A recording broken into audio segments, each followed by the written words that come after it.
So we're back from our holidays. I have been picking bits and pieces, and some of the things I collected while we were away were pine needles from the forest floor. So I only took a few handfuls. I haven't destroyed any habitats or nesting areas. They're quite nice, these. They have knobbly bits at the bottom and they sort of taper off at the end. But do you remember when I made my lavender jam jar and I had the elastic bands on and I tucked the lavender in? Well, you could do something very similar with this to create a different look. And of course, if you used fresh pine needles, you'd have a lovely green finish. But I just couldn't resist picking up a handful of those and putting them in our picnic bag when we'd finished our picnic. And I've also been collecting bark as well. Now, I actually took this on holiday with me. As you do, you take some bark with you.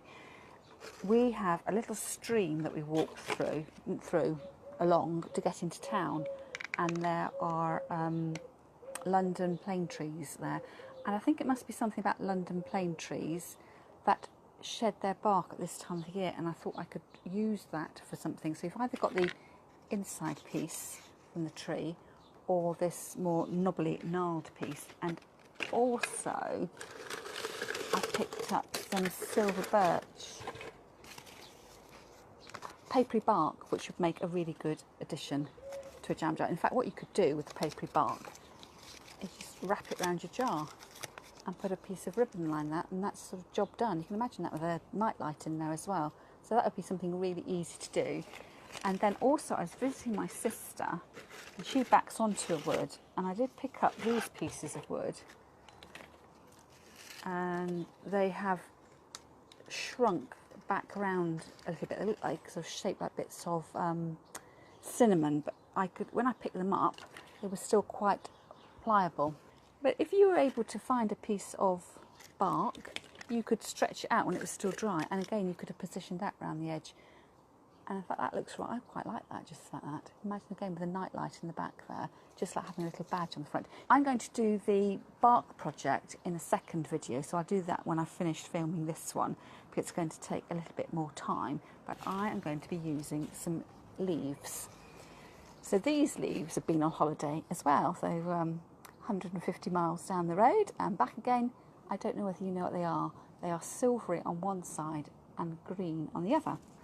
Eleagnus. I don't know what kind of eleagnus, but they are a green eleagnus. Our eleagnus in the garden has a yellow tinge to it, but this one doesn't. So you could use this leaf. I've chosen it because it is quite robust and will stay out of water. And I could use them green side up or white side up. Now, if you don't have those, I have also picked from my garden, to show you some alternatives, the droopy bit of bay. Our bay tree, we thought it had died in those, remember the beast from the east, and it was so cold earlier this year. So you could use bay, and the reason I'm not using the bay today is because the leaves are still too young. And with this leaf arrangement, I want to see if I can get it to last a bit longer. The leaves aren't going to be in water, but you need to choose a leaf that's quite robust. So you can see here that flower arrangers would say that this plant hasn't hardened off. It's too droopy, even though it's been sitting in water for a while, it's too droopy. But you could imagine that if you had a mature bay tree, you could get lots of lovely leaves. So you could go with a bay leaf on your jar, or also I've picked some laurel that you could use laurel leaves for this project, but they are very tall, and I've specifically chosen quite a small jar here so it doesn't take me ages to make. But you will have seen in earlier videos that you can actually cut your laurel leaves down. So if all you have to hand is laurel, you could cut your leaves down to size. So because they're quite robust, you can cut them quite easily. They don't tear, but over time you'll get like a wound, a little black line showing up here. So you just need to be aware of that. So I have decided that I'm going to be using these eleagnus leaves that have been to the New Forest and back again. And this is a really, really fast way of decorating, upcycling a jam jar. And your secret weapon here is double-sided tape, sellotape. So I bought a dispenser. Oops. Ooh. Ooh, ooh, ooh. Sellotape is disappearing down mouth dispenser. I've retrieved it. So you can see it hasn't got any paper on it. It's sticky on both sides. When you buy double-sided tape, you quite often find it's got a piece of paper on the outer edge. So you cut it off, stick it on what you want to stick it on, and then you have to peel off the backing. And I thought, as I was doing some filming, I would treat myself to the double-sided, because sometimes when under pressure you can't get the paper to peel off properly. Now, the double-sided sellotape is your friend for all sorts of things. So if when you were making your version of the lavender around the jar, if you'd stuck double-sided tape on there first of all, it would have held everything in place. I don't know if when you've had a go with your elastic bands, that it might flip back. You could use sellotape as well, just to hold things in place. And also when I did the drinking straws, I was telling you on one of my jars, the sort of bracelet I'd made with drinking straws, that had slipped down a bit, and I was having to push it up to rest on the shoulders of my bottle. But again, if I put double-sided sellotape around the edge, it would have just held it in place. So that's my nice clean jar. And then with my double-sided tape, I'm just going to put one ring of tape on my jar. A bit of fluff there. So take that round, back to the beginning. If you had a really tall jar, and then use this cutter edge to come off, and of course it's double-sided, so you will get really sticky. If you had a taller jar, you might possibly want to put 2 lines of sticky tape on the edge. And this here is the easiest decoration you'll do. So I quite like the silvery side of my leaf, so I'm going to put the leaves on green side down, so the silver side sticks up. That's quite a tongue twister. So the silver side is sticking outwards, and actually is really, really firm. So you don't have to bother about holding onto things and needing a third hand to help you. What I'm going to try and do is to line up all my leaves so the points are all at the same level. Entirely up to you whether you want to go totally random, ups and downs, whatever. The only thing I would say to do is make sure you have a bit of an overlap with your leaves. In fact, I'm probably going, a good, oops, that doesn't stick so well. Of course, it will stick on the half that's on the tape, but it won't stick on that half because the leaf underneath is there. So I've overlapped them by about 1 centimetre. And of course, I guess it depends as well on how many leaves you picked. So if you feel you haven't got that many leaves, you might want to stretch them out a bit. The reason I'm overlapping them is because I know that as the leaves dry out, they'll shrink a bit, and I don't want to be left with any gaps. And you just make your way around, pushing it all down. So you've already discovered that the first half of the leaf doesn't stick. There's nothing for it to adhere to. So I will have to tie the leaves in place so that they stay. And I've got that gap left there. And then my last leaf, I'll make that a slim one to fit over the top like that. So that's what the inside looks like with my green, as they're sort of flicking down, you get the flash of green. And the outside, that's not going to stick there because there's hardly any sellotape. The outside looks like that. As I say, each half of the leaf isn't physically attached, so I need to hold that in place. Now what I thought I would do, actually before I put that down, I'm going to trim the stalky bits because I can't get it to sit down because it's got these little legs. So again, maybe just you're cutting off a bit of the stalk, or you may need to cut a bit of your leaf depending on how long your leaves were.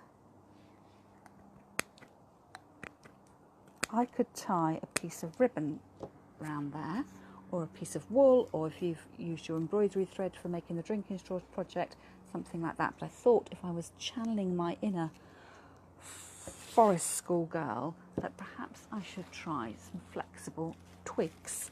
So what I've got here, this is silver birch, and again this has been on holiday with me, and when I picked it, I twisted it round in my hand because I want to have it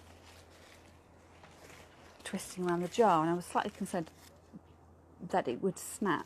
So when I picked it straight from the tree, I wrapped it round in a circle just so it would, if it was going to dry off, it would have a natural curve to it. You can see that the light leaves have died off, and I'm actually going to pick all the leaves off. So I get left with this belt, this twiggy belt. And what I would do is wrap it around the jar. That's gone around twice, like that. And then I'm going to fix it by weaving it. Can you see I'm stitching that there just to hold it in place. Now I do have next to me a glue gun, because I wanted to be absolutely sure it was going to hold. So I'm going to cut off this twig a bit.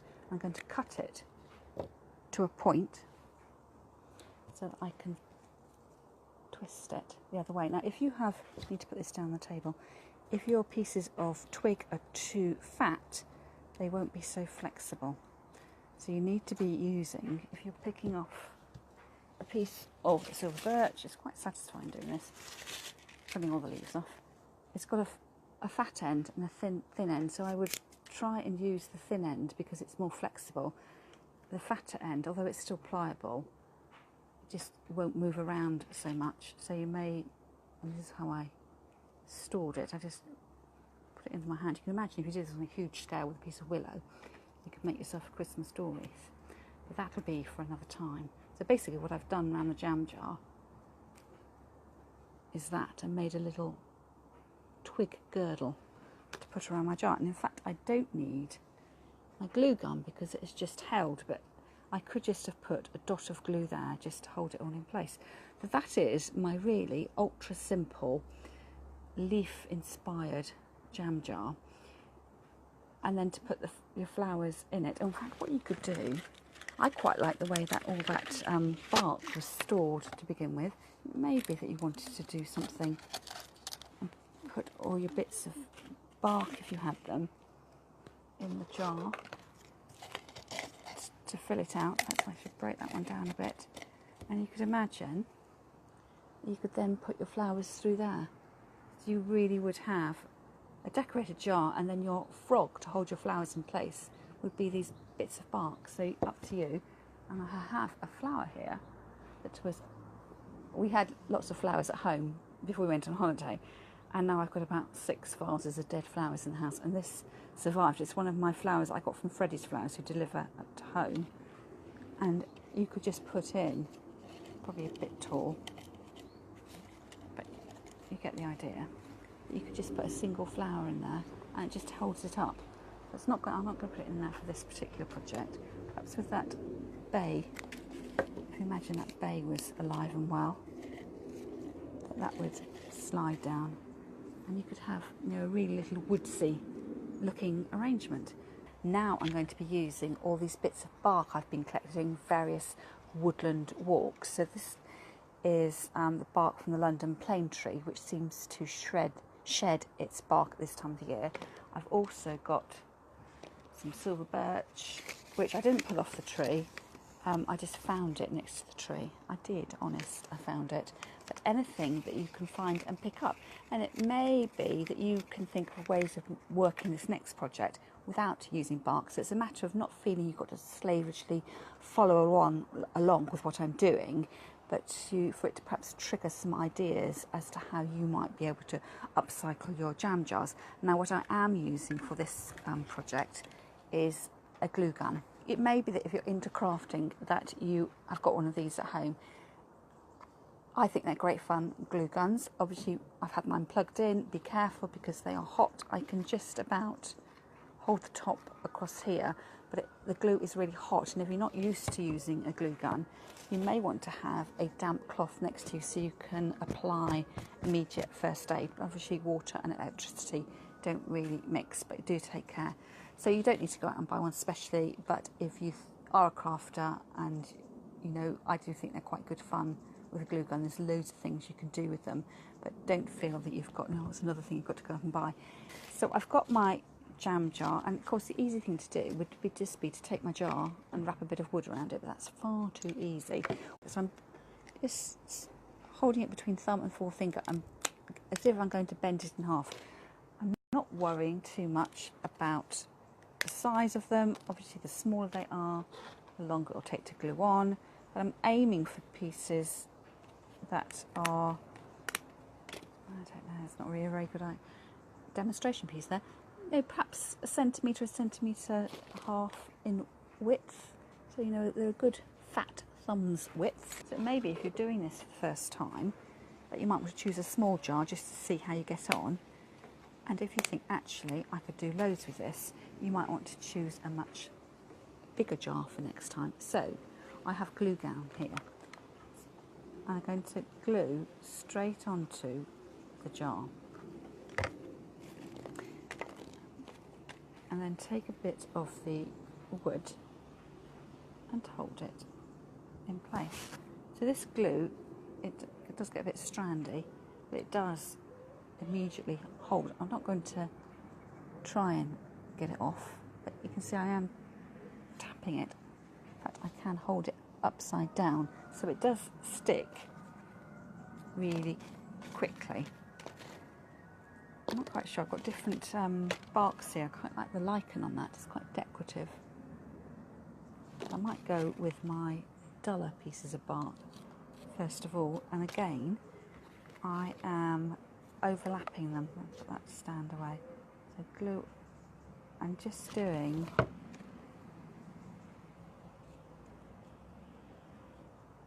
enough glue that it just stretches. I don't want to be able to see the glue, and it places at the bottom where the two bits of bark don't meet together. You don't want to see a splodge of glue there.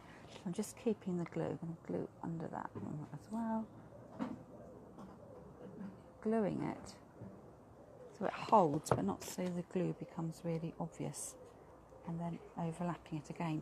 As you go around, if I lift that up, you'll see, because I've been gluing onto the last bit of bark, that it's starting to rise up a little bit. I quite like that, and I'm going to do one more up across the top of the bark. And this is when it starts to become slightly more interesting with what you're doing. They do need to be reasonably flat, the pieces, otherwise they don't stick properly. So I'm rising upwards. And the next one I'm going to put on, I'm going to tuck it in underneath. So although I'm following the shape of the jam jar, it's not as flat and smooth as the leaf one we did earlier. So I've gone back to the beginning again there. So it's sort of shelved over and then come back in. It's almost like, you know, the crest of the wave coming through. So then I will glue again onto the bark.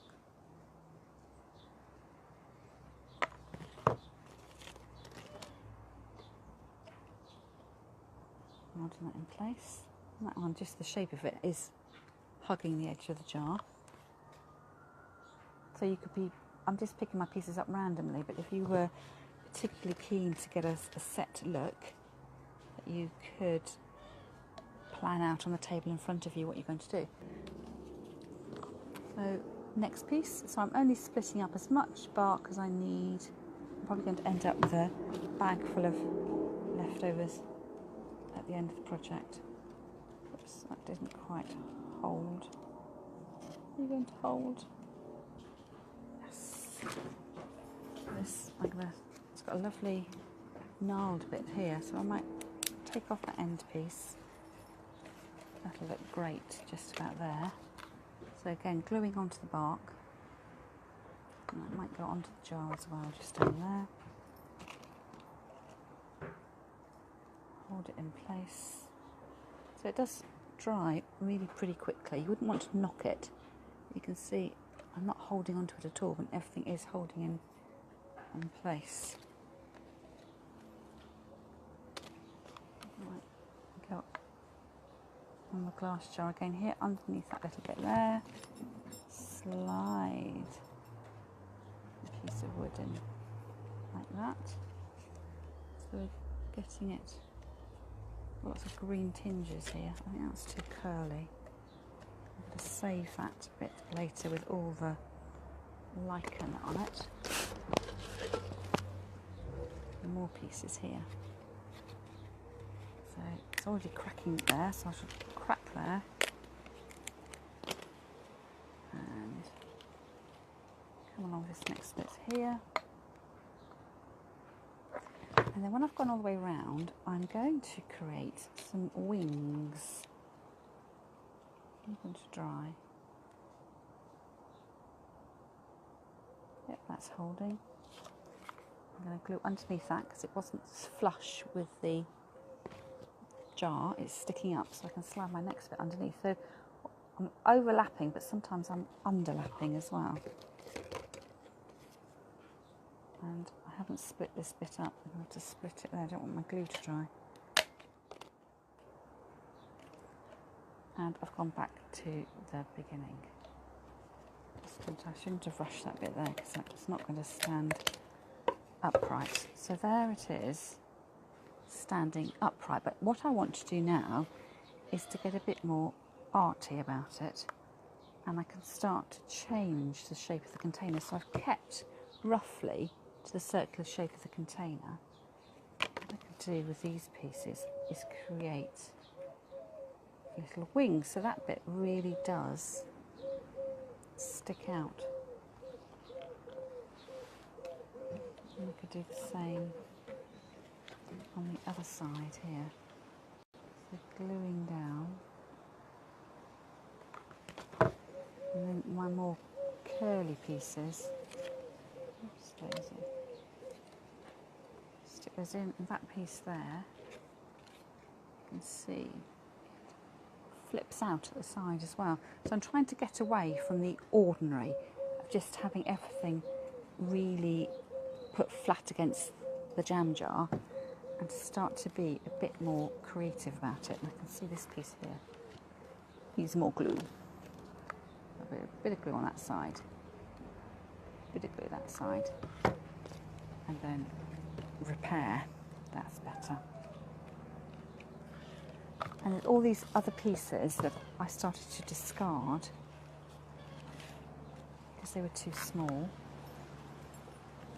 Put them on, and it's a bit like, you know, making my own, you know, putting scales on. So all those smaller pieces do get used up. It's nothing worse when you're crafting. You start off with all the big pieces, and then as you work round, you know, you end up with boxes and boxes of things that become too small to use.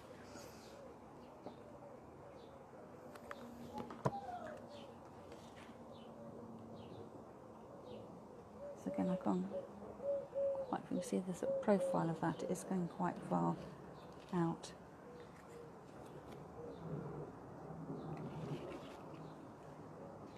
And pulling off the tendrils as well. I don't want to be able to see these bits of sort of slug trails of glue, really. So it goes on clear and then dries sort of a milky white.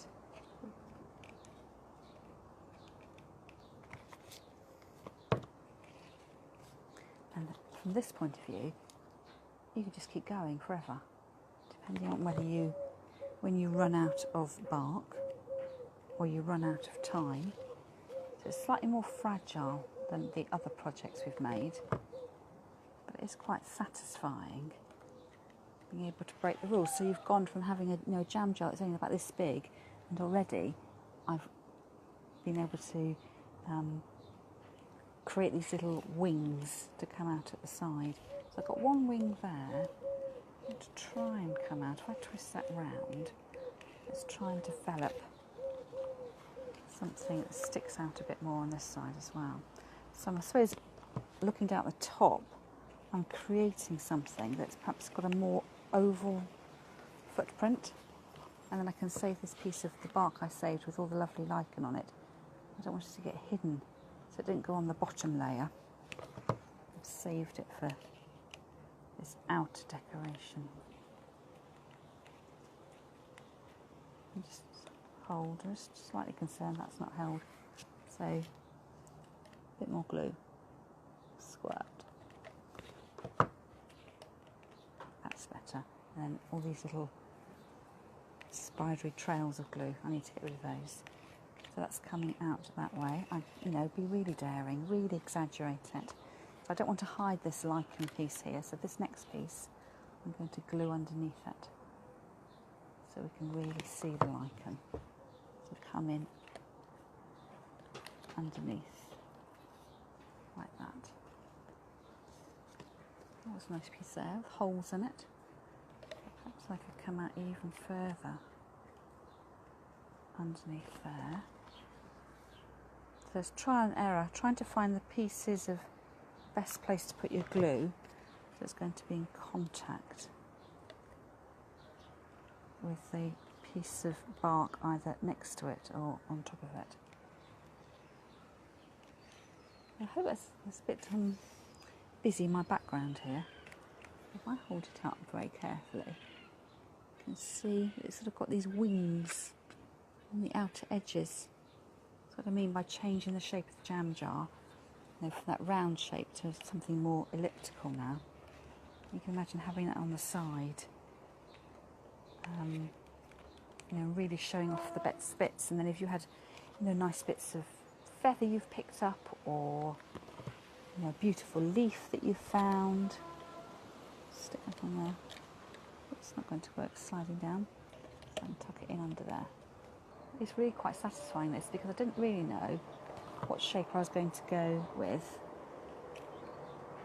and you don't really know until you find your materials. You have to listen to your materials, so it is a very calming activity. It's really good fun using a glue gun, but having no fixed idea of what you're going to be creating is just very freeing. And you could, as I say, build up forever and ever. And here now, this bottom piece is not even sitting on the table. It's starting to rise up a little bit. It's just like creating a little garden fence. So as I say, it's fragile, so this isn't something to be played with or knocked with. It may be that it might just sit on your side. Oh, I just burnt myself. Sit on your side with no flowers in it, or just to be admired as a sculpture in its own right. I don't know if you can see it, but I can see a piece of glue that's shown through there, which I don't like very much. That's why I put this piece here. I'll cover that up. So freeform it may be, but we are trying to think about a workmanship and just keep it looking neat and not too gluey. It's almost as if you found a pile of autumn leaves and they're just laid down. Nature just looks beautiful as we come across it, and sometimes you try to recreate these things at home. You could never get this pile of leaves to look so lovely on your table, and this is sort of the look I'm going for, as if it's something that's, I've just come across it on the forest floor, but something I can put my flowers in as well. I think that's the front bit is over there, and then I've got the pine needles I showed you before in the earlier video. If you wanted to, you could really start to build up and add different materials in, but for the moment I'm going to keep it just with the shards of the bark, just to keep it simple, and then you may decide when you come to make yours, you can have great fun looking at how you adapted this idea to incorporate all those things. I wanted to show you that flower arranging doesn't necessarily need to include flowers. It's about living things. Wasn't that great? And maybe, when you go for your country walk, especially if you've got children who are always picking things up and you're surreptitiously trying to drop them onto the floor again, it's a good way of saying, well, why don't we put those pieces together and create our own little work of art? See, another bit of glue down here I need to cover up as well. So spinning that around, that's just one bit right on its own at the top there. And I say, eyeing it up first of all the glue does dry quite quickly, so you need to work reasonably fast, but you don't need to rush. And I think for now, I shall leave it like that. But just to show you what I have done.